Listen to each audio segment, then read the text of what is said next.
to just take the time and sit back and go, is this what I thought that my life was going to be at this point? Am I happy with where I'm at? What do I want my life to look like in the future?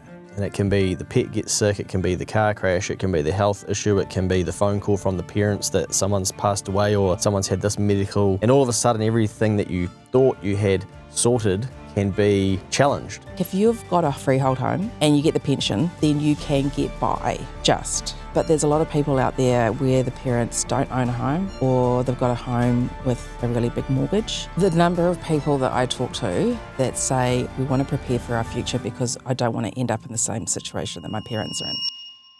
Checking in with Amy Poaching from Leverage to see what she is seeing out there in the market. And before we started talking, you used the big U word, which was uncertainty. Yeah, lots of uncertainty out there. You know, pretty much everyone that I'm talking to is uncertain about something. Like what, and mostly it's around what they should be doing. What's the next step? Because they're looking out there and there's so much information on social media now and just in the media in general. And so they're getting all this really good information and knowledge. And a lot of people, there is conflicting advice, right? And what I find is that all the advice out there is generally right, but it's what's right for that particular person, right? So, you know, people are looking at all this information, all this knowledge that they can just tap into now, and they're like, what do I do? What's right for me? And they get stuck because they don't know what to do, and they end up going around in circles, flip-flopping. And the reason that they don't know what to do is because they haven't sat down and firstly figured out what would they be doing anything for. Like, what is the end goal? What is any of it for? Where do they want to get to? Because if you don't know where you want to get to, how are you going to know what you should be doing when you don't know where you're going, right? So figuring out where you want to get to, what's your time frame, and then analysing the different options that are available to you. Okay, so, you know, should we be paying off our mortgage? Well, yeah, if we put all your surplus cash flow into your mortgage, you're going to pay it down this much faster, you're going to save this much in interest, and this is where you're going to end up in the future. Or if you put that money into shares, this is what your future is going to look like. Or if you put it into property, or if we did a mixture of them. And so it's about just modelling out, well, here's all the options that are available to you. This is what it's going to look like long term if you do each of them. And when people can see that really clearly on a pretty graph on the screen, it's like, right, now we know, like we've got that information, and suddenly it becomes really easy for them to make a decision. And they can move forward with confidence that they're making the right decision because they know why they're doing it. They know that it makes sense because they've worked through the numbers, and then they can start moving forward. But without doing that, you know, it's just they're just Stuck. Uncertain. Yeah, uncertain and stuck. So when you're putting these financial plans together for people, is it that they need to start with what options they have, or maybe even don't have, to start with, and then they can and often narrow down with you, okay, which of the path they're going to pick? Because I feel like as much as we like options as humans, sometimes it's tougher because then you've got to make decisions. you got to make your own decision. Yeah. For and a lot of sometimes when people will message me, a good example is I get messages from lads all the time and they find out that they're going to be a father. And all of a sudden they're like, I need to get my shit sorted, man. I'm increasing my income. I'm learning more about it. I'm figuring out what insurance provider we should be using. I'm like, man, look at the direction and the different view of the world that you have and the speed that you're working at and what you're now accepting because you've got a deadline and you're literally your whole life is about to change. And it's not like they're slowing down going, oh, I've got this option, I could be doing this and that. Like, mate, I got to keep moving. And I got to make some stuff happen. Because they've got a target. They know where they're going. They've got, Yeah. 7 months left, if that. Yeah. I mean, I just wrote the DIY financial plan recently. And in there, I used an example about once upon a time I ran a half marathon. And I wasn't running when I decided to do it, but I had a few wines and thought it would be a great idea to do the Huntly Half Marathon. And the only thing that I had going for me was that I knew the date that it was happening. I knew that it was 21 kilometres and that I had to run from here to there. And because I had that goal, that very clear goal, there were a bunch of things that I needed to do to be able to do that. So I needed to obviously do some running, but also you've got to buy the right gear. You know, the gear has to be tailored towards you doing 21 Ks, not you doing a 100-metre sprint. Your nutrition is different because you're doing long distance. The playlist that you listen to is going to be centred around running 21 Ks as opposed to, you know, running to the letterbox. So all these things, it's easy to make decisions because I need these shoes, that suits that purpose. You know, I need this food because that suits that purpose. Whereas if you didn't know, if you just were going for a run, it's like, well, where are you going? What kind of shoes do you need? All the decisions that you have to make along the way. It's hard to make the right decisions because you don't know how far you've got to run. What do you think is behind that? This might be a philosophical question, that so many people don't really know what direction they are going in or what they're aiming for. Is it that we're not doing the deep thinking to have those conversations, or is it a little bit of, is it apathy where we, you know, think that everything's pretty sweet, and then all of a sudden, you know, do get pregnant, for instance, and it's like, right, okay, I need to take this more seriously. You've been in this financial planning space for a long time now. This uncertainty that we're seeing at the moment, like, can you pinpoint it to anything, or has it changed from prior years and decades? It's definitely changed. Like, there is a lot more uncertainty out there than I have ever seen in the last 25 years. And I do think a lot of it stems from social media. You know, like now, if you look at something, you look at one thing and suddenly you're being slammed with all sorts of different things along the same channels. And so people are getting all this information, which is fantastic. But it's like, what information do they take on board and what information is not right for them? And that's what people struggle with. You know, what is right for me, what's not right for me? Yeah. It's almost like there's too many inputs and then we can't even get an output because as soon as we just start moving in the right direction, then we're grabbing onto like the next thing, or then there's this person's way down the path, and so we think, well, how can I do it faster? They must have the hack. And often I reckon, you know, from my own journey, a lot of this stuff is accepting that it's not going to happen quickly, and that actually if you pick the direction that you're going in and just take consistent effort, whether it's like gym, health, finance, relationships, money, that everything gets clearer because you actually are on the slow and steady, boring path. It's almost like looking at any of this stuff as a marathon rather than the 100-metre sprint. Yeah. But life at the moment seems to be all the sexy shit is about the 100-metre sprint. You know, the marathon is never sexy. Like most people could probably name a 100-metre sprinter or picture one. But if you said, oh, okay, tell me about a great marathon runner, most of us would probably be like, don't know, too boring. Yeah, I don't know. It's really interesting because there is hardly ever do I talk to someone and they know what they want to achieve. They know exactly what they want their life to look like in 10, 15, 20 years' time. And why do they not know? Why have they not thought about it? I mean, I think that some of it is fear. Like, how am I going to be able to get there? How am I going to do that? How do I figure it out? And then a lot of it is just that life is so busy that they just don't take the space to just take a step back and go, God, I've ended up here, right? Because all this stuff's been happening and I've been busy and whatever, and I've got to this point. And to just take the time and sit back and go, is this actually what I want? Like, is this what I thought that my life was going to be at this point? Yeah. Am I happy with where I'm at? What do I want my life to look like in the future? And hardly anybody knows that. It's really hard to figure out. You know, like, how long do you want to be working? When do you want to stop working? Some people are like, I want to stop working as soon as possible. But actually these days, most people quite enjoy working. They don't think that they ever necessarily want to stop, but they want to have the choice.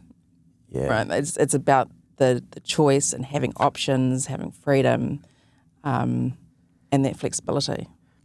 I'm not the financial planner, but I was thinking about this yesterday, where I wonder if, financial freedom has become the two buzzwords, right?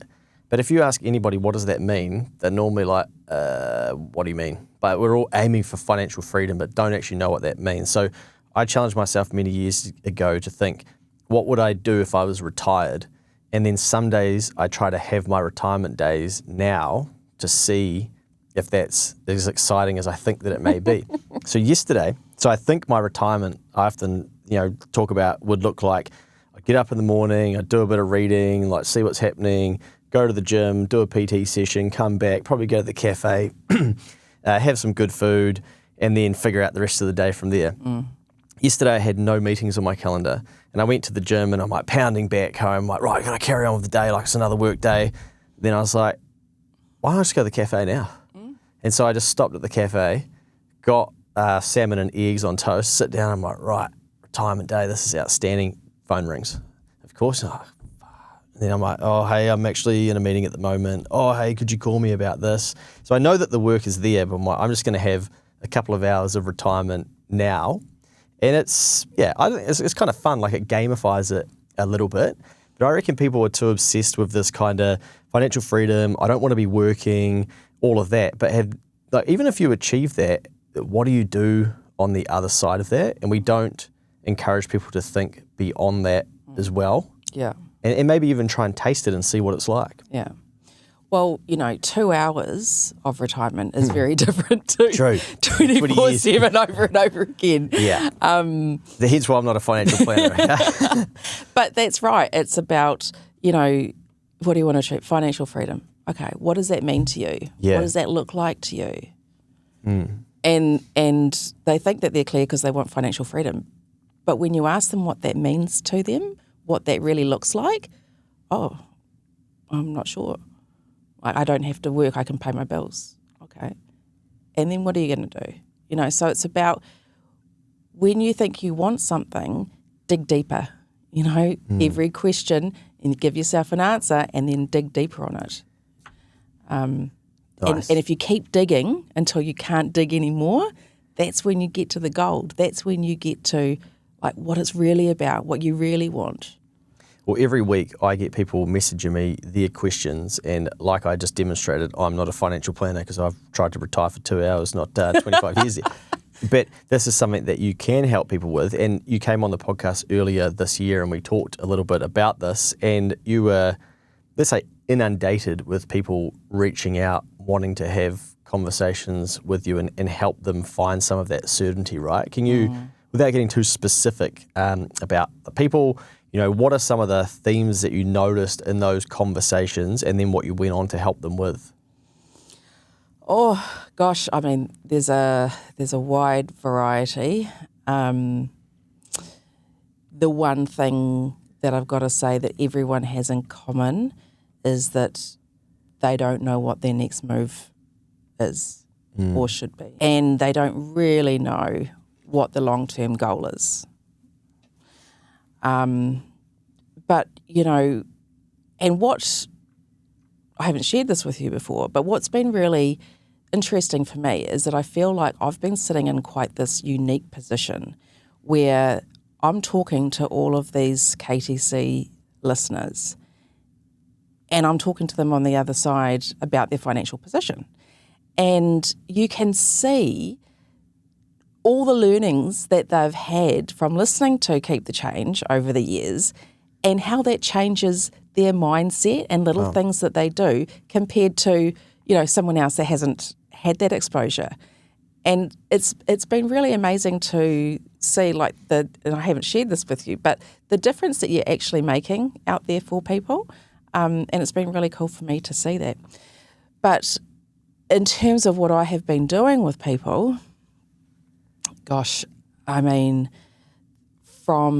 I've had people who are living overseas, earning really big money, want to come back to New Zealand at some point want to know how that's going to impact them financially, whether they can afford to come back, and just kind of planning around that. I've had people who have wanted to start families, want to have kids. They don't know whether financially they can afford to. So just building a bit of a plan so that they can see, whether or not they're actually in the position to do that and the kind of lifestyle that they want to have or what they need to do to get there. People who really are striving towards financial independence, financial freedom, early retirement or just retirement. How do we build wealth? How do we create financial security? And just looking at what options they've got to get there. So a real wide mix of people. Yeah. I've been getting DMs of people that are more and more worried about their appearance, which we're going to touch on in upcoming podcasts that we do as well. And we're going to start doing a bit of a series of content around different types of situations that you're seeing out there and maybe that I'm hearing in the DMs as well that people can learn from and maybe take some action before maybe they end up in that situation or get some support if they need it or just look at things from a different angle because I think we can get caught in our own worldview and whatnot, but life and finance it can change on a dime, right? And it can be the pet gets sick, it can be the car crash, it can be the health issue, it can be the phone call from the parents that someone's passed away or someone's had this medical, and all of a sudden everything that you thought you had sorted can be challenged, right? And I think that's what's confronting, for a lot of us, but it can take us two ways. One, we end up becoming even more uncertain and stuck, or B, having to go, right, okay, now I need to take this even more seriously and take even more action. The number of people that I talk to that say we want to plan, we want to prepare for our future because I don't want to end up in the same situation that my parents are in. Yeah. If I had $1 for every time I heard that. Yeah, and people are really concerned for their parents. Like if you've got a home and a freehold home, and you get the pension, then you can get by just. It's not great, but you probably could if you had to.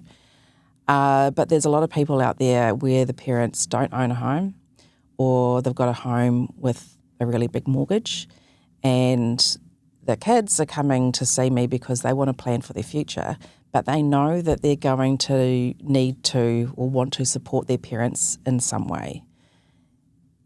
And they don't know the full extent of the parent situation, so they don't know how much they're going to need to support the parents.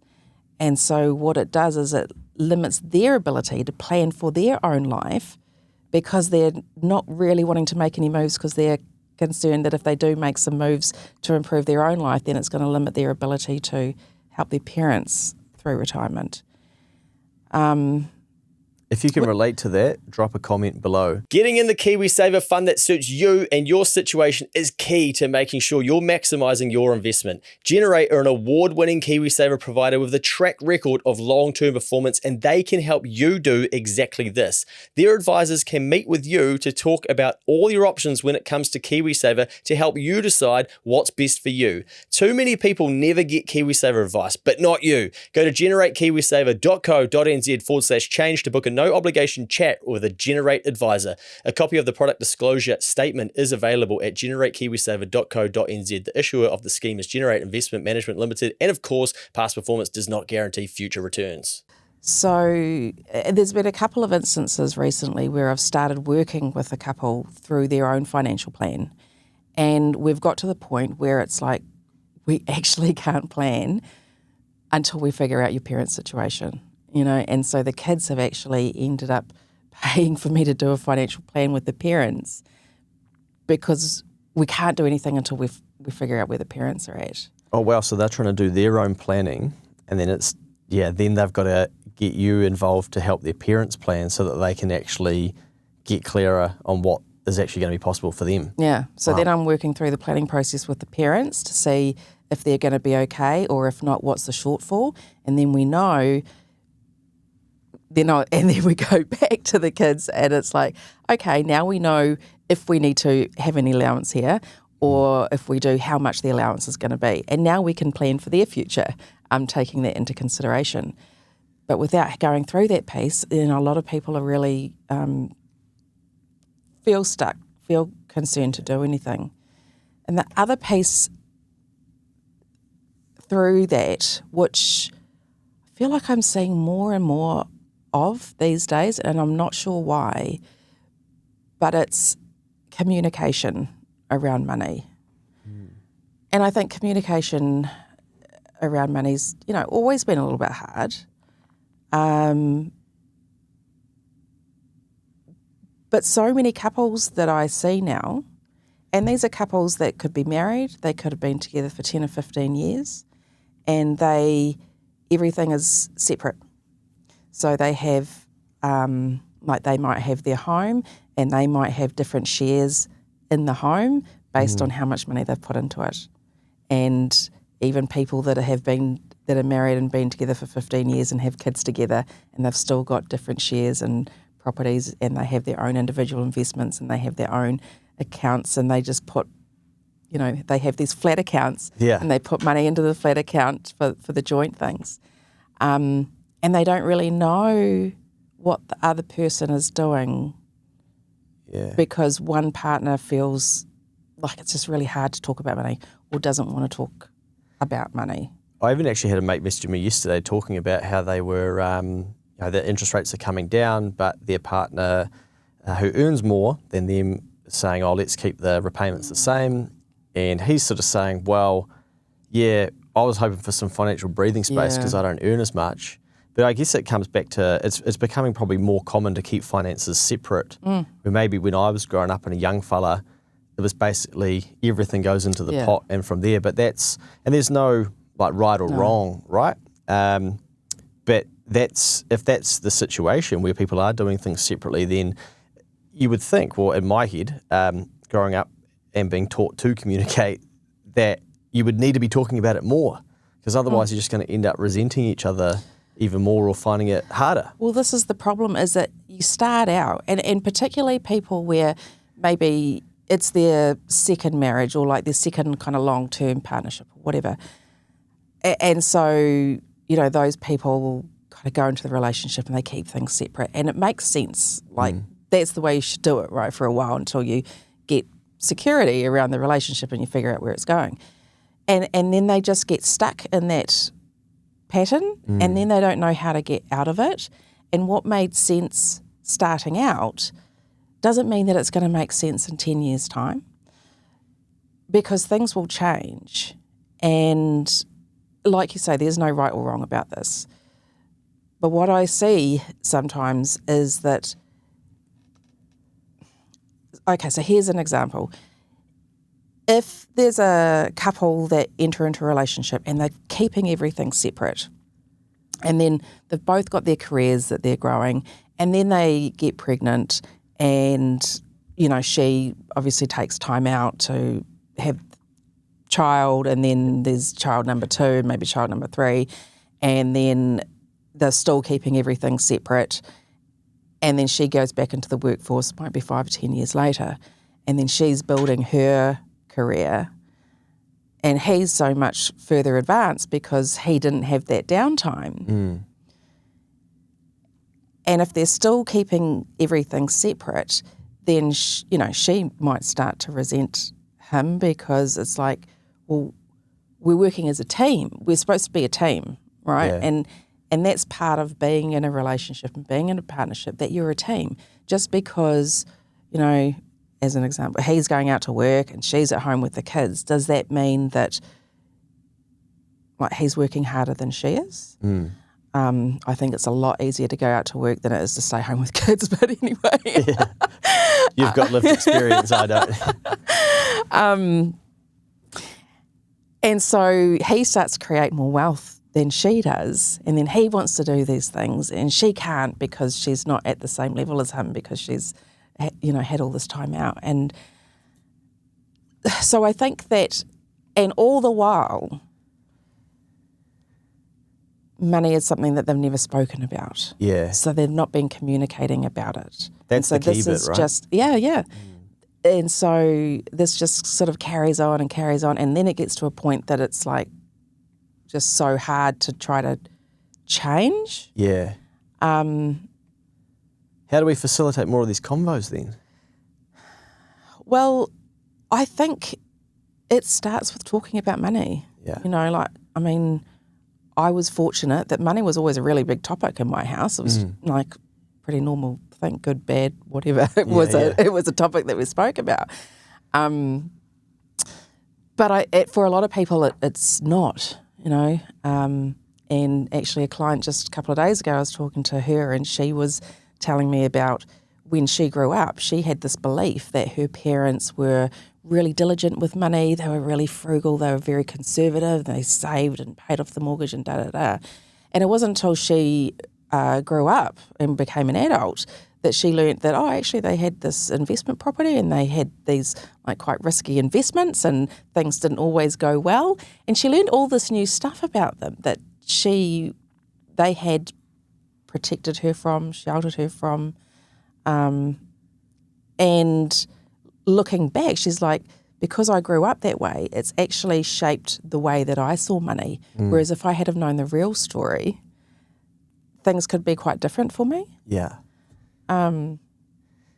Yeah, I had Rita come in from Sustainer Growth and haven't released the podcast yet, but she brought her children up and she came off a farm up from Oakuni Way, and one of them had money in the pocket, and I was like, sounds like you've got a lot of money in there. What's going on? Oh yeah, that's all my money I've been making from raising the calves. And I said, how much you got? $100. I'm like, what are you going to buy with that? House. And then the other one was like, lollies. I'm like, yeah, I would have done that too. I'm like, $100 for a house. Might be a Lego one, if that, these days. Yeah, I'll say. But what she was saying is like, it's really important for me when parenting to, I'll be paraphrasing, I don't want to get her words wrong, but like give them exposure to these things and what mum's doing and coming on the podcast and teach them about money at that young age so that it's more normal, you know. But yeah, I reckon it becomes hard for people like us because you've been doing this for 25 years. I've been studying accounting now for over 2 decades and talking about money and shit with clients like every day. And so I'll be asking these like challenging questions that I think are just normal. And they're like, whoa, man, like this is deep. I'm like, this isn't deep. This is what are we going to do with the money? Yeah, because it's just our world, right? I think that, you know, how do we change that? I mean, it starts with our kids and exposing them to stuff, but just start the conversation around, you know, don't start off with a real heavy conversation, but like, you know, just say to your mate, do you know what KiwiSaver fund you're in? You know, or like, how much do you put into your KiwiSaver? Yeah. Or, you know,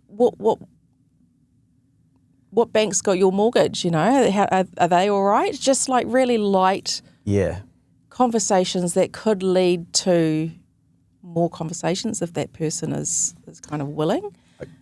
I came up with the idea this week that maybe we need a National KiwiSaver Day where people post the balance that they have to then, which is like probably very taboo to some people, don't show how much money you've got, where my idea being that because it's taboo, people will be like, holy shit, why are they putting their balance online?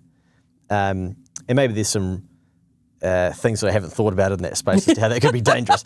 But to facilitate some of those conversations of like, who are you with? Because anytime I ever post anything about large values of money, the question is always like, what did they invest in? You think, but it doesn't really matter because you've already missed the 7 years that they did it for. So your brain's gone to the wrong piece. But if we could have more people, you know, discussing it, and I think the way that Australia talks about superannuation, it's basically like part of their regular dialogue, whereas here we're just so far behind even having the conversations, and I think it's because a lot of us are like hiding from the number or not, you know, doing it. So I wonder if if we had a national day, maybe it's the 30th of June where the year rolls over and then the government contribute in.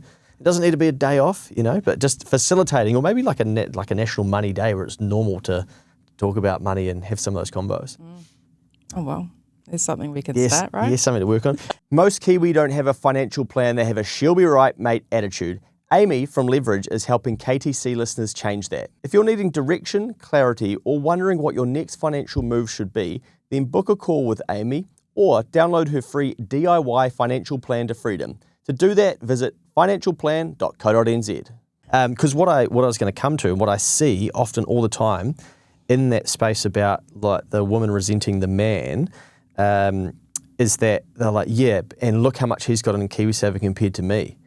And I think those are your two KiwiSavers. Yeah. That you're a team. They're together. If you separate and you don't have a, opting out agreement or whatever, it's both of yours. Yeah. It's relationship property, But they've been marketed so hard that it's almost like you're behind and you should resent him because he's got more in there, and the system's set up so that you've got less and feel aggrieved by that. And every time I'm like, hey, you do realise that half of that is yours. Like, actually, that's a combined pot. They're like, that's not how it works. I'm like, oh, okay.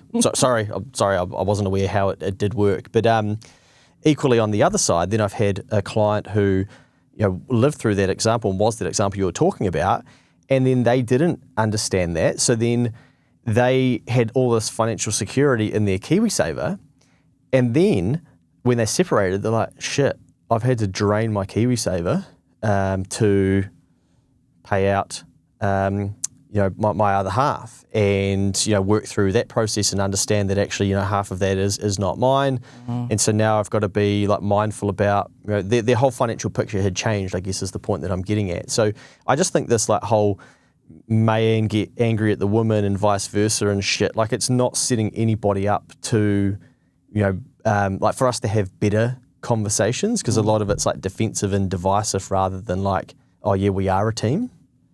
Yeah. Yeah. That maybe we could get better at that as a nation of like reminding couples that we are a team. But I suppose that maybe that's just not the path we're going down if people are keeping their finances separate. But they still have to understand how the laws work, right? Well, I mean, you can kind of understand it because I can't think of the stats off the top of my head, but how many marriages ended in divorce? Oh, yeah. Like 44% or something? Might even be higher these days, yeah. So you can kind of understand why people end up in that position. For me, I look at that, I'm like, that's data, again, like to people who are in this space, and it's like, that's a risk you have to accept. That may happen. And yeah, it's becoming like increasingly common, and talking to lawyers and stuff, the number of separations and whatnot during the pandemic and on the other side of it has been, wild as well. So yeah. Well, I mean, separating is one of the most expensive things that you can do. Here we go. Gee, we've ended up down a rabbit hole there. Yeah. I don't know what we're talking about anymore. Yeah, we can do that. When you came on the podcast earlier in 2025, I think some people got the perception that all you do is help people build wealth. And so I got a bit of feedback of like, oh, she just helps people get their second, third, fourth and fifth rental property. I'm like, oh no, that's, like you've either misunderstood, I've poorly communicated or whatnot, but financial planning is so much more than just wealth building, right? Financial planning is the overarching strategy that everything comes off. So, I love helping people invest in property. That's something I do. Mortgages, KiwiSaver, managed funds, all these things are important, right? But at the end of the day, they're just products, they're just tools, vehicles to help people achieve their financial goals. So the financial planning aspect, that's where everything's got to start. It's got to start with the strategy. So where are you now? Where do you want to be? What are the goals? And then we just got to figure out, well, how do we get there? Is it that we're paying down the mortgage faster? Or is it that we invest in property or we put our money into shares or whatever we do with it? It starts with the strategy, and then we just go and find the tools that we need so that we can execute our strategy. I love the story you shared with me once, how somebody came to you and they wanted to buy another property because they thought they had enough equity to do that, and they'd done that and they've been doing it successfully, so that was what they needed to keep doing. And then the plan basically become, you've done enough of that, like we can stop that now, you don't need to do that. The plan is stop or maybe even sell, and you've made it, like you've won the game. But without them getting an independent financial planner to come in and go, hang on, like where are you actually going? They probably would have just brought another rental property and then carried on the cycle. Well, it's about being mindful about, purposeful about what you're doing. So those people, they didn't need to do another property. And when I told them they didn't need to do another property, they were relieved about that. But a lot of people, I tell them that they don't need to do another property, and they're like, Are you sure? "Oh, but we want to." And I was like, "Okay, but what will you be doing it for? Because we've got to have a reason. Yeah. Otherwise, why are we taking on additional debt? Why are we taking on additional risk? Like, what would you be doing it for?" Yeah. And yeah, there's a lot of people that want to do things and they don't know why they're doing it. I often, with business owners, because it's a little bit similar, what happens is they say, "Oh, I want to make more money," and it's a very simple entry level goal, and it's like, okay, that makes sense. And then I'm like, "Oh, why is that you would like to make more money?" "Oh, well, we might clear down the mortgage a bit faster," and then I just carry on going down that path, and it could be really helpful for people listening. Have a think, like, okay, if you did that, then what would that mean? And then if you could do that, and then like, how would it make you feel? And where I often get to with them is that, okay, I make more money. Okay, if you could make more money, what would you do? Oh, I'd end up like hiring somebody. Oh, okay, if you hired that person, what would that solve? Oh, well, it would mean that I would have to do less of these things. Oh, okay, cool. And so then if you did less of those, what would that do? Well, I'd have more time. Okay, well, if you had more time, like, what would you do? Oh, well, I'd probably go on holiday with the kids. I'm like, okay, now we're getting somewhere. I'm like, it sounds like you want a holiday with your kids. Like, yeah, I haven't for 4.5 years. Like, why don't we book one in next week? No, I can't. Why not? Oh, I need more money. Why do we need more money? And they go back, and I'm like, no, we just need to give yourself permission to have. So I'm not encouraging anyone to flippantly just go out there and take a holiday with their kids that they can't afford. But it helps them get to, like, oh yeah, and often there's this with business owners, this kind of utopia of, I'd do way less work, I'd have just as much money, and then but what would you do with that time? Because I don't think you're just going to sit there and do nothing. And then they have to start doing the deep think of like, oh yeah, what would it actually be like? But I reckon it's exciting to think about that stuff. And I often say to clients in the business space, like, you don't have to have all of the answers yet. You need to just start thinking about what it could be like, because everybody does this in a different way, where they go, what would you do if you won lotto? And it's kind of the same thing, but it's just, taking it to an absolute extreme. But if you can ask yourself some of those deeper questions, I think the answers, someone said to me the other day when I was doing some coaching, they're like, you've already got the answers. Like, a lot of us already have the answers. Oh, for sure. Yeah, we just don't know how to tap into it yet. Yeah. And that's exactly what I was talking about with the digging deeper. If you had this, then what would that give you? And if, holiday with the kids. And if you can just keep digging deeper, why do I want that? Why do I want that? What would that do for me? What would that enable, what else would change? How would that change things for me? How would that make me feel? That's when you get to like the gold, which is time with my family, experiences with my children, creating those memories, and permission to do that, because a lot of people can't afford the family, can't afford the holiday, or can't afford the time off to take the holiday. But if you're on track, you've got to be able to give yourself permission to do these things.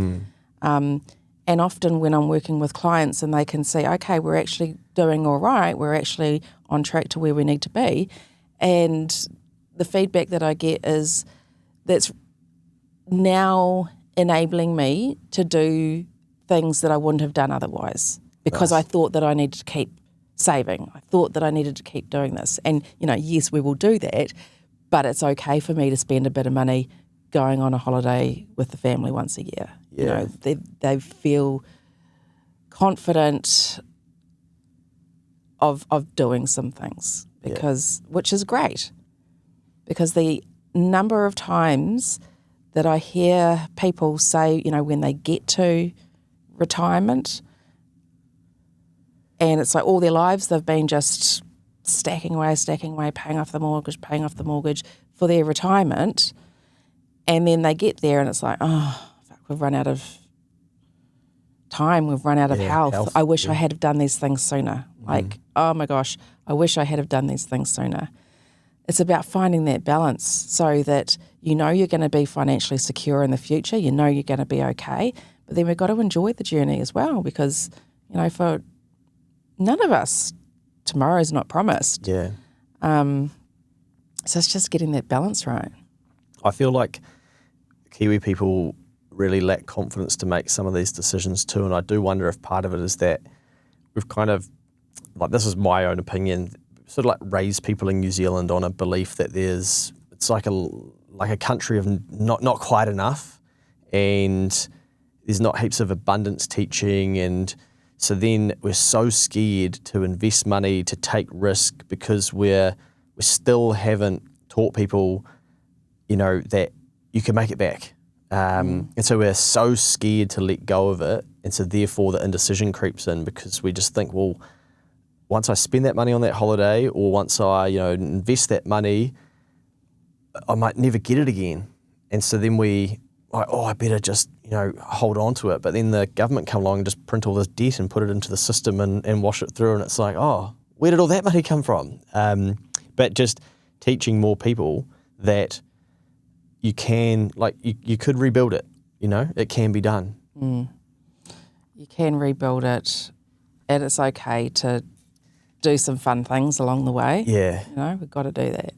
Well, after you came on the podcast, it was very evident that I think a lot of Kiwi people need help, and they were willing to trust you to reach out and help you, which I think is awesome. And that's why we've teamed up and got you on board as a sponsor to keep helping people in the community, because these are things that I can't be flippantly giving people advice over an Instagram message, or the things that people will send me. I think, how can you think that I could answer that? Like, I don't even know you, and it's the first time you've messaged me, and it's like you're wanting my opinion on major financial decisions. So I'm glad that there's people like you out there in the world that actually do this work. If people want to get in touch, what's the best way for them to do that? Financialplan.co.nz. There's info on there. You can book a free 15-minute chat with me, have a chat about where you're at, what you're looking to achieve, and we can go from there. Awesome. Well, keep doing what you're doing. And in the future episodes, what we're going to do is go through some profiles. So keep an eye out for those. They'll be around the plans that Amy is putting together for people and what she is seeing out there. So maybe you could see yourself in those profiles and see, okay, you know, here's some things that you could be doing, or maybe you do need to put your hand up for help, or maybe your parents do, or whatever. But if we can continue to help people learn more about this space, then I think we'll have a better prepared nation of people financially, and I think that's what we desperately need. For sure.